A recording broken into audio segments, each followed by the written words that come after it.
Welcome to Penrose Learning, where we make understanding easy.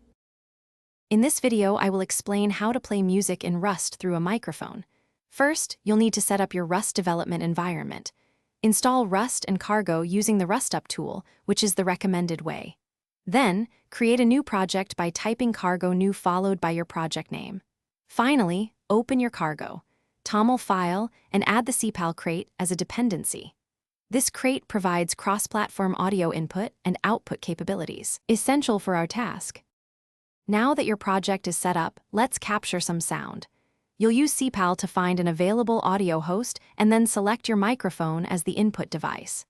It's important to configure the input stream with parameters like a sample rate, for example, 44,100 Hz, and a specific data format, such as 16-bit signed integers.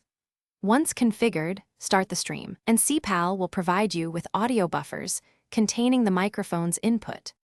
With the microphone input captured, the next step is to play it back. Similar to input, you'll select an output audio device, usually your default speakers. Configure an output stream, ensuring its sample rate and format match your input stream for seamless playback. You'll then write a callback function that takes the processed audio data from your input buffers and feeds it directly into the output stream. Finally, start this output stream to hear your microphone's sound playing live.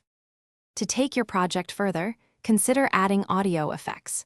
You could implement a simple echo by delaying and mixing previous audio buffers or even a basic reverb.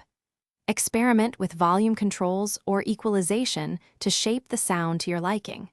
For more advanced applications, explore different audio codecs for efficient data handling. Always remember to include robust error handling and proper stream management to ensure your audio application runs smoothly and reliably. Thanks for watching. If this was helpful, leave a like and consider subscribing. See you next time.